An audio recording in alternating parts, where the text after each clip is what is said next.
Bonjour les quatrièmes, j'espère que vous allez bien. Donc aujourd'hui, on va continuer le cours. Donc la dernière fois, on a corrigé les exercices. Aujourd'hui, on va continuer et terminer le cours. Puisque on va voir... On va les bleus. La dernière fois, on a fait des exercices pour revoir comment calculer une médiane, comment calculer une moyenne.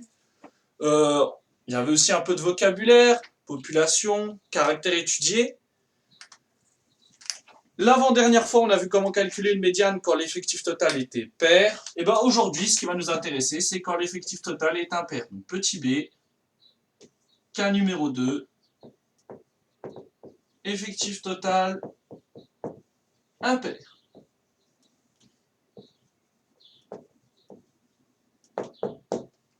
On a mis un petit a, cas numéro 1, effectif total pair. Et ben là, on met un petit b, cas numéro 2, effectif total impair.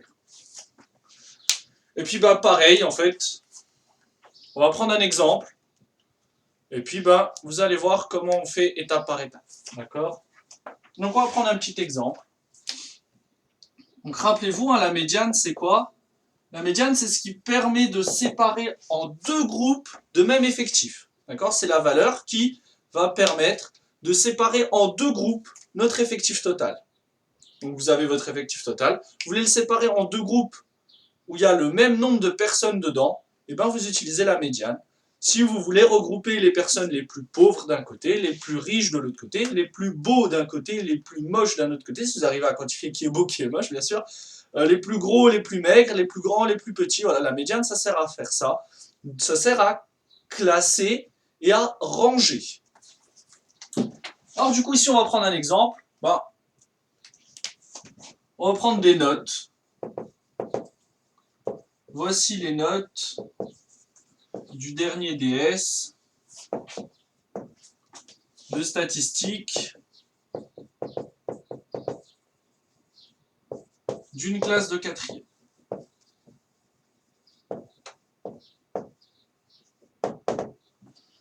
Alors, donc bien sûr, vu que nous on veut un effectif total impair, vous vous doutez bien que je vais mettre un nombre impair de valeur totale.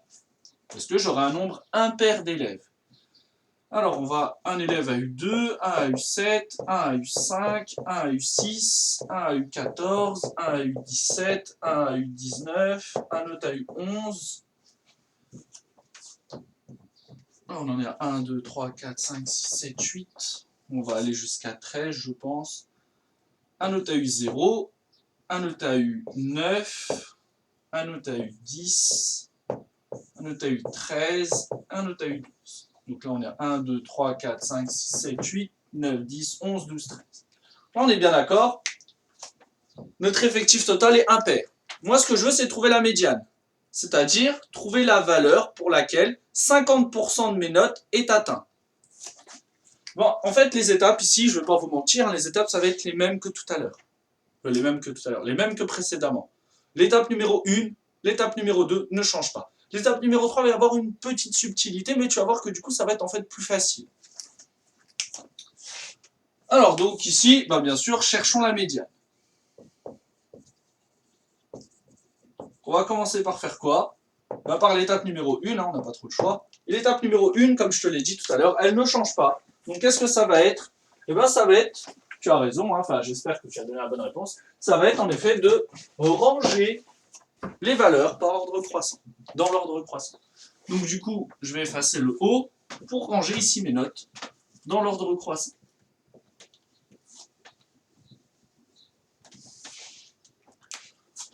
Donc on commence par ranger les notes dans l'ordre croissant. Donc c'est toujours la même chose. Pour la médiane, que ce soit un effectif total pair ou impair, tu n'as pas le choix. Tu fais l'ordre croissant. Il faut toujours que ça soit dans l'ordre croissant. Après, si c'est sous la forme d'un tableau, l'avantage quand c'est sous la forme d'un tableau, c'est que c'est déjà rangé dans l'ordre croissant. Les notes dans l'ordre croissant. J'avais oublié le croissant. Alors, du coup, on est parti. On démarre à 0. Ensuite, on a 2. Ensuite, on a 5. Après, on a 6. Après, on a 7. 5, 6, 7. Après, on a 9. Après, on a 10. Après, on a 11. 12. 13. 14. 17 et 19. Alors, on vérifie qu'on n'a pas oublié de notes. 1, 2, 3, 4, 5, 6, 7, 8, 9, 10, 11, 12, 13. On n'a pas oublié de notes. Tout va bien. Donc, du coup, j'efface ça. Ensuite, la deuxième étape, comme je te l'ai dit, elle ne change pas. La deuxième étape, c'était quoi? On faisait effectif total divisé par 2.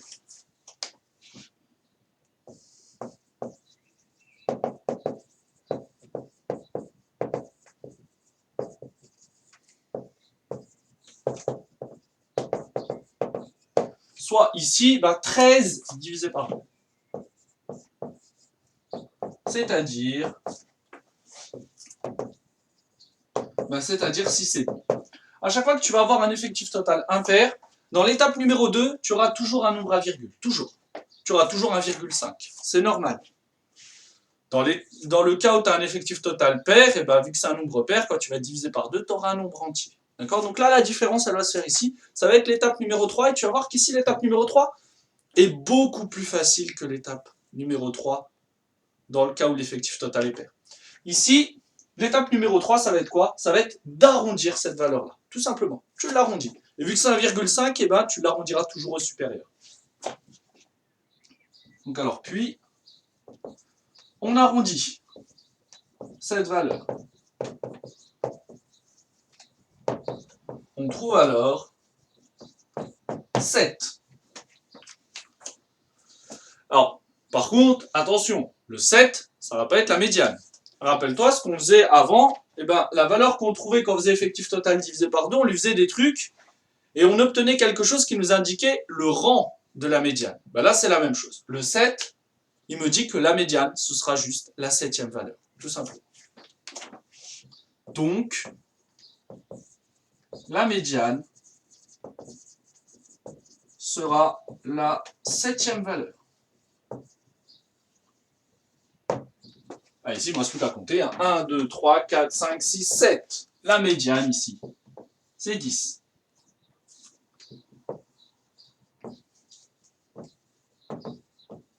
La médiane est donc 10. On regarde. Ce 10, est-ce que vraiment il me permet de séparer en 2 groupes? On regarde. Ici, j'ai 1, 2, 3, 4, 5, 6 notes. Et ici, j'en ai 1, 2, 3, 4, 5, 6 notes aussi. D'accord? Et le 10, ici, il appartient à aucun des 2 groupes. Il sert de médiane. D'accord? Il va permettre de séparer en 2 groupes. Donc, dans le cas où ton effectif total, comme ici, est impair, en fait, la médiane, ce sera obligatoirement une des valeurs présentes au début. Alors que dans le cas où ton effectif total est pair, ce qu'on a vu précédemment, ta médiane, tu la crées toi-même. Tu dois la créer pour pouvoir... En fait, tu rajoutes quelqu'un qui va pouvoir séparer en 2 les groupes. Ici, tu choisis quelqu'un qui va te permettre de séparer les groupes en 2 parce que, en fait, si tu voulais vraiment faire 2 groupes avec tes 13 valeurs, tu devrais faire un groupe avec 6,5, un groupe avec 6,5. On ne peut pas faire 6 valeurs et demie, c'est pas possible. D'accord? Donc, on est obligé de désigner une valeur ici qui va permettre de séparer. Donc, dans le cas où ton effectif total est impair, comme ici, la médiane, c'est une valeur qui existe. Ça va être celle qui va être pile au milieu, en fait. Et pour savoir c'est laquelle qui est pile au milieu, on fait l'effectif total divisé par 2 et on arrondit au supérieur. Ça va nous permettre de savoir quelle est la valeur qui va permettre tout simplement de séparer en 2. Voilà, tout simplement. Donc là, on va noter les étapes dans le cours. Donc là, c'était à travers un exercice. On va noter ces étapes-là dans le cours, et après on note les objectifs du chapitre, et après, le chapitre est terminé. Alors, on est parti. Alors, donc pour calculer la médiane, virgule, dans le cas où l'effectif total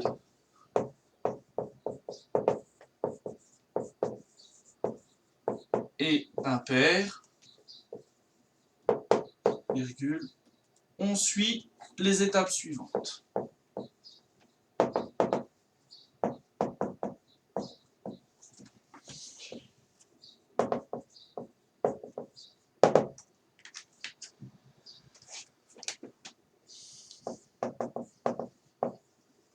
Étape 1, on a commencé par faire quoi? Bah, on a rangé les valeurs dans l'ordre croissant. On range les valeurs dans l'ordre croissant.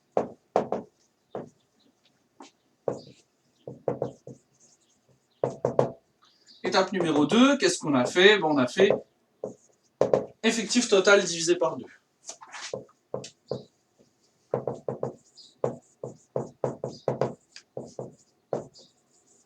On fait effectif total divisé par 2. Et ici, on avait constaté quoi? On avait constaté qu'on trouvait un nombre à virgule.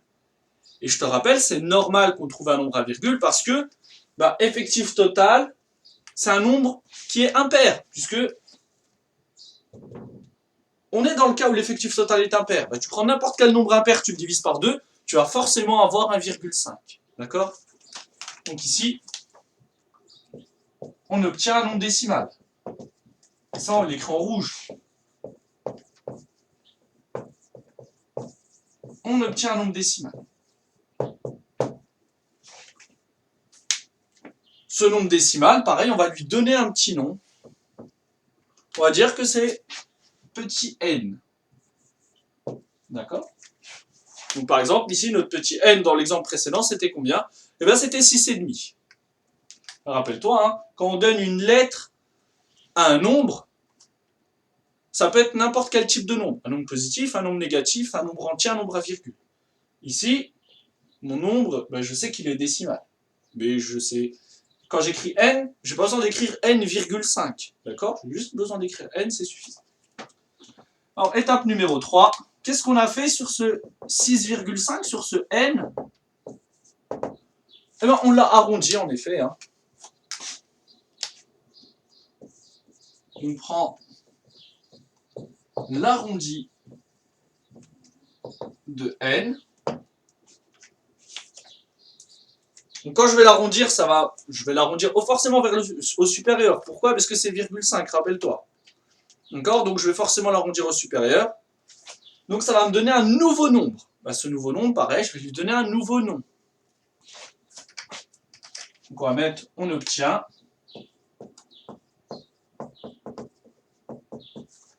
le nombre entier. Bon, on va pas se casser la tête. Hein. Après n, bah, c'est quoi comme lettre? C'est O. Hein. Donc, un nombre entier O.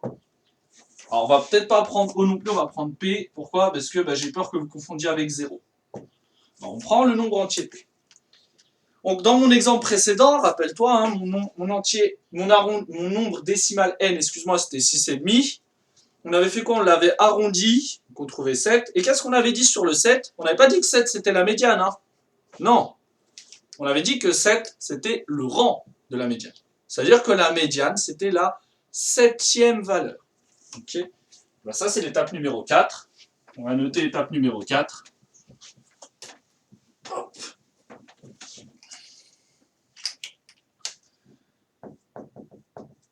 Étape 4.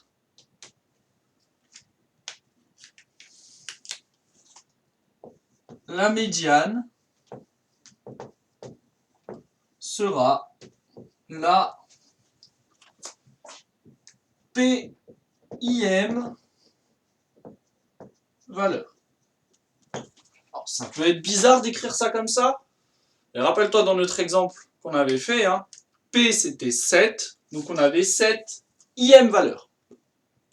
Si pour P tu avais trouvé 3, et ben ça aurait été 3e valeur. Après, tu fais la phrase complète. La troisième valeur, tu l'écris en un seul mot, bien sûr. Ou tu l'écris tout simplement comme ça. Hein. D'accord? Ok. Donc, imaginons, j'ai un effectif total de 19. Bah, 19, c'est bien impair. Je vais faire 19, je vais ranger mes 19 valeurs dans l'ordre croissant. Je vais faire mon 19 divisé par 2. Ça va me donner 9,5. 9,5, je vais devoir l'arrondir à 10. Et bien ma médiane, ce sera juste la 10e valeur. Donc j'irai chercher la 10e valeur, tranquillement. Et je vais trouver ici la médiane. D'accord? Donc voilà. En fait, si tu veux, pour apprendre, tu peux te dire la chose suivante. Pour trouver la médiane, je range toujours dans l'ordre croissant. Je fais toujours effectif total divisé par 2. Si je trouve un nombre à virgule, je fais ce qui est ici. Je dois l'arrondir. Et après, je vais chercher la valeur dans mes valeurs qui sont rangées dans l'ordre croissant. Je vais chercher la médiane dedans. Si par contre, j'obtiens un nombre entier, eh ben, je fais comme on a vu tout à l'heure. Enfin, quand je dis tout à l'heure, c'est la dernière vidéo. L'avant-dernière vidéo, même, parce que la dernière vidéo, c'était correction d'exercice, d'accord? Donc, il faut bien sûr, quand on vous demande de chercher la médiane, il faut bien distinguer si c'est un effectif total pair ou impair. Puisque dans le cas où c'est un effectif total pair, ben, quand vous allez faire effectif total divisé par 2, vous allez obtenir un nombre entier.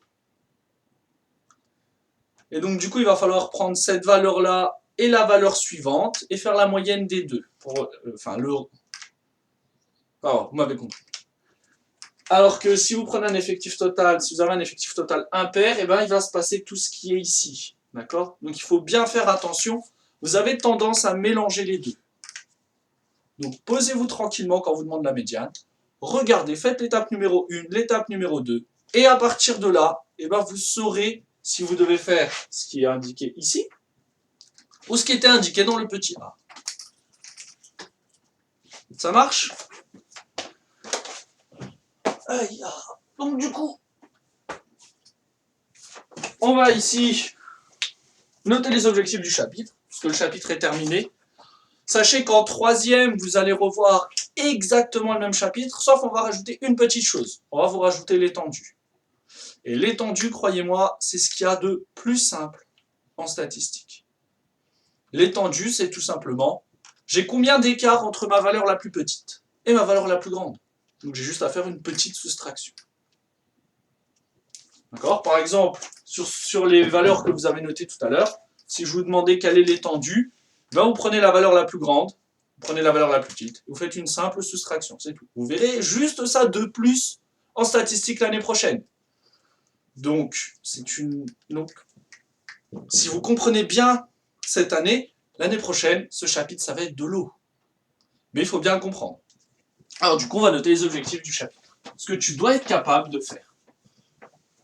Et tu vas voir que c'est pas non plus incroyable ce qu'on te demande de faire. En général, sur ce chapitre-là, les élèves ont vraiment des bonnes notes. Parce qu'on ne demande pas vraiment grand-chose. Et c'est des choses qui sont assez logiques. Enfin, tout est logique, mais ici, les élèves, en général, arrivent bien à voir la logique.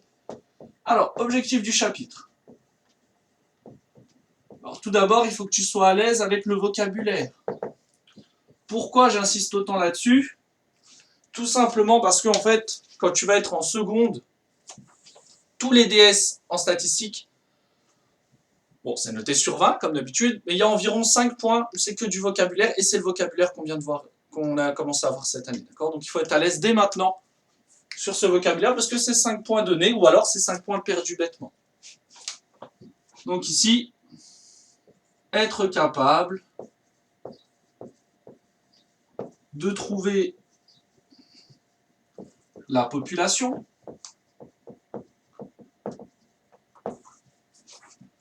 de trouver l'échantillon,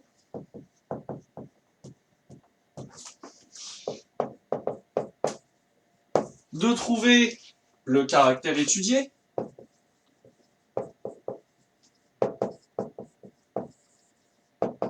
et de trouver les valeurs des variables. Enfin, les valeurs du caractère, c'est-à-dire les variables. Voilà. Ça, c'est des mots de vocabulaire. Peu importe l'exercice que je te donne en statistique, tu dois être capable de me dire qui est la population, qui est l'échantillon, quel est le caractère étudié, quelles sont les variables. Tu dois être capable de me les dire.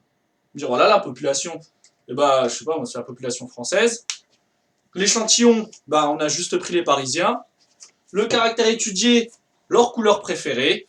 Et les variables qui sont sorties, eh ben, vous me citez les couleurs qui ont été données comme réponse. Les couleurs différentes qui ont été données comme réponse. Tout simplement. Ensuite, bah, qu'est-ce qu'on a vu? On a vu tout simplement... Ah oui aussi, le caractère étudié, tu dois être capable de me dire si c'est du quantitatif ou du qualitatif. D'accord? C'est-à-dire, est-ce que c'est des nombres ou est-ce que c'est des mots? Bien d'accord, quantitatif, c'est une quantité, c'est un nombre. Qualitatif, c'est une qualité, c'est des lettres. C'est un nom.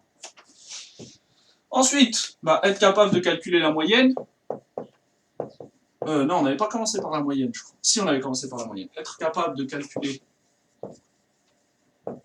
la moyenne, bien sûr, quand c'est possible. Parce que je te rappelle, la moyenne, on peut la calculer que quand on a du quantitatif. Si tu as du qualitatif, tu ne peux pas calculer la moyenne. Ensuite, être capable, on a calculé des fréquences et des pourcentages. Hein.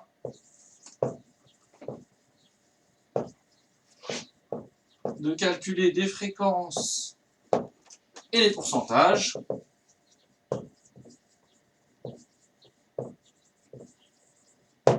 Ça, c'est le deuxième point. Enfin, le troisième point au total. Hein. Donc, être capable de calculer des fréquences et des pourcentages.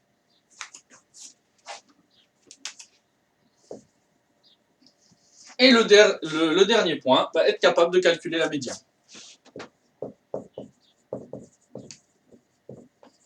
Et pareil, hein, que pour la moyenne, ici, la médiane, on peut la calculer que si on a quelque chose de quantitatif. Être capable de calculer la médiane. Et bien sûr, que ça soit un effectif total pair ou impair. C'est-à-dire, dans tous les cas où vous avez du quantitatif, vous êtes capable de calculer la médiane, des fréquences, des pourcentages, la moyenne. Quand vous avez que du qualitatif, eh bien vous ne pouvez que calculer des fréquences et des pourcentages. On ne vous demandera jamais la moyenne et la médiane. Ça marche? Donc voilà pour ce chapitre.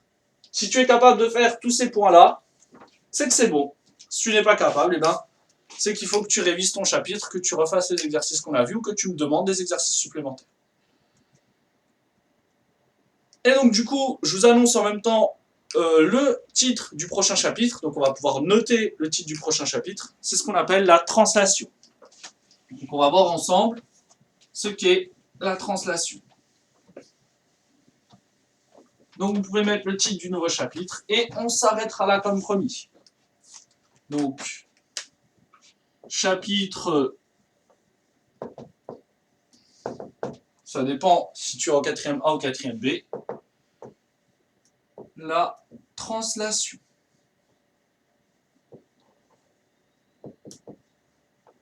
Et du coup, moi, je m'arrête là-dessus. Je ne te donne pas de devoirs sur ce chapitre-là, mais je vais te donner du coup des devoirs sur l'ancien chapitre, d'accord?